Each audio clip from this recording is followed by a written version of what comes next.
Hi, it's Mr. Schneider again. We're going to talk about the articles of the Constitution. Do not get these confused with the Articles of Confederation. This is the second part of the Constitution. The first part is obviously the preamble, articles, and then the third part will be the amendments. All right. So Article 1 describes the powers of the legislative branch of government. We all know that the legislative branch includes both the House of Representatives and the Senate. So Article 1 just talks about what they are able and not able to do. Besides establishing how senators and members of the House are elected and whom they represent, the authors of the Constitution determined what powers the legislative branch has. The Constitution gave Congress the power to regulate trade and commerce with other countries. It gave Congress the power to raise and support an army and navy, and to declare war. It also gave Congress the power to establish a post office. There are some powers in the Constitution that were granted to the House of Representatives alone. Only the House can write laws that determine how to raise money through taxes. While it is not a power that is explicitly granted in the Constitution, only the House of Representatives has the power to originate bills that authorize or appropriate the money that the federal government needs to operate its programs. For example, the House must appropriate money to build new highways, or to build and launch space probes to explore other planets. The Senate, too, has some powers that belong to it alone. The Senate has the power to approve or reject treaties that the President has made with other countries. For example, in 1987, President Ronald Reagan signed a treaty with Mikhail Gorbachev of what was then the Soviet Union to limit nuclear weapons in Europe.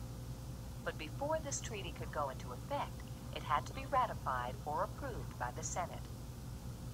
The Senate also has the power to confirm and reject presidential appointments to important posts in the executive branch. For instance, after George W. Bush was elected in 2000, he appointed Colin Powell to be Secretary of State of the United States. But before Powell could have the job, he first had to be questioned by a special Senate committee and then approved by the whole Senate. The Constitution gives still other powers to both the House and the Senate. One clause in the Constitution states that Congress has the power to make all laws that shall be necessary and proper. This clause is often called the Elastic Clause because it gives Congress the power to write laws on many different things that are not specifically mentioned in the Constitution. In the 1970s and 80s, for example, Congress passed a series of environmental laws designed to protect the quality of our air and water.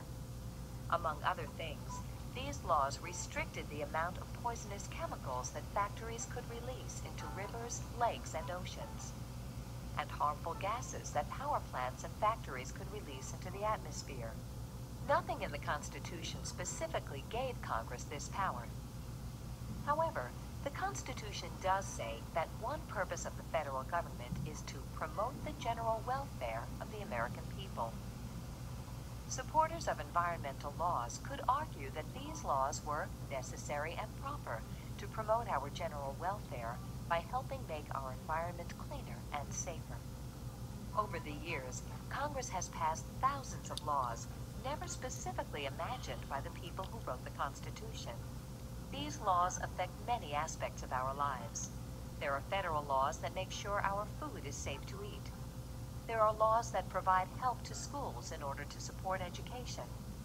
There are laws to make airplanes and other forms of transportation. All right, Article 2 is the legislative branch. Article 2 talks about what the executive branch can do, what the president can do, what he or she is allowed to do. Article 2 is much shorter than Article 1. So in theory, the president has a lot less power than the legislative branch.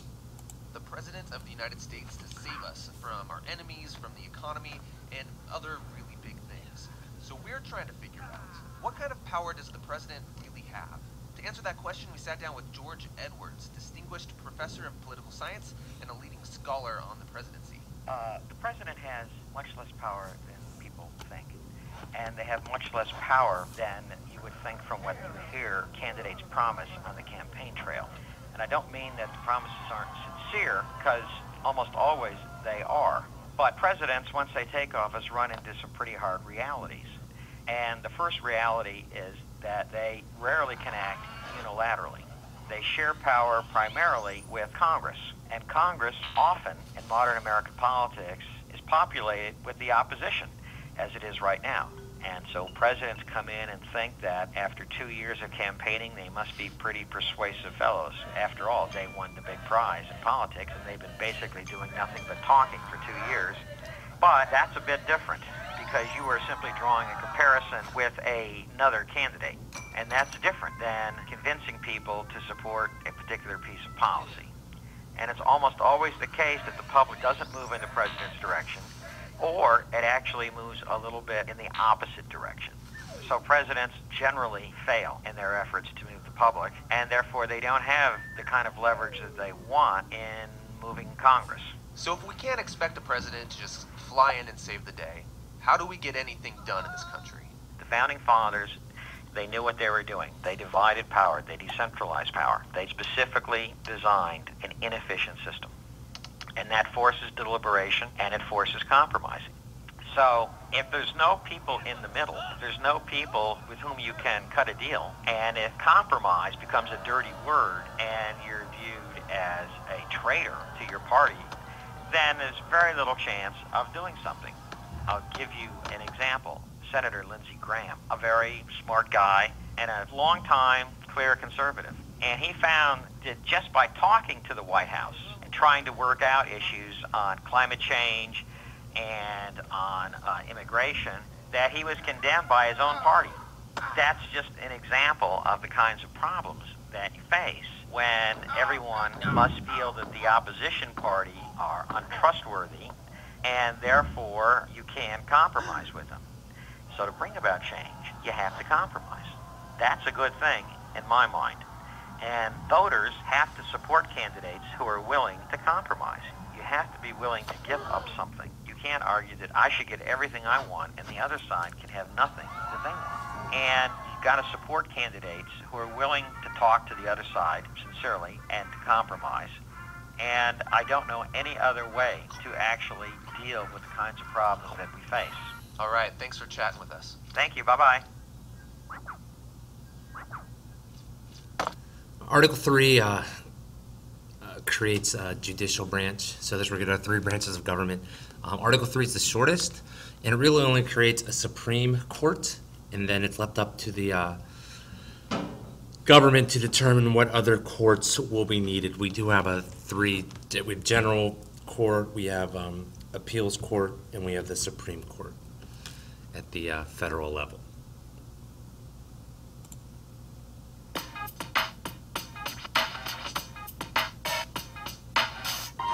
The judicial branch. In their wisdom, the founders of our country created a system of government that polices itself. That is, each branch has powers of control over the others. It's the duty of the judicial branch to ensure the other branches of government do nothing in conflict with the Constitution. The Supreme Court is the highest court in the land and is the heart of the judicial branch of our government. The words that state the basis for the American judicial system are carved above the front entrance. Equal justice under law. The Constitution, in Article 3, established the High Court's position in our government with these simple words. The judicial power of the United States shall be vested in one Supreme Court. The Supreme Court differs from any other federal court, first, because it's the only federal court that the Constitution itself establishes.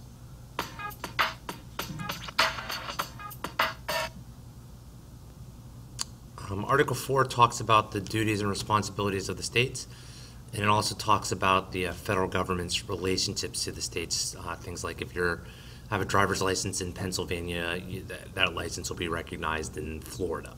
If you're married in Georgia, that marriage will be recognized in California. I got all my folks behind me. Yeah.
All right, Article 5 talks about how the Constitution can be amended. I'm going to show you a short video on this, but we will talk about this a lot more in depth in class. How to amend the U.S. Constitution. In the United States, there is a specific procedure for making changes to its founding legal document, the Constitution. You will need an amendment, 2/3 approval in both the U.S. House and Senate, and 3/4 of all 50 states in agreement. Step 1. Get elected to Congress or to a state legislature. The U.S. Congress or the state legislatures must vote in order to propose a constitutional amendment. Your best bet is Congress. Even though the state legislature option is articulated in Article 5 of the Constitution, it has never been used. Step 2. Get the amendment through committee, otherwise known as the behind-the-scenes legislative wrangling that occurs before an amendment is ever presented to the full Congress. Step 3. Win a 2/3 majority in both the House and Senate in favor of your amendment. Step 4.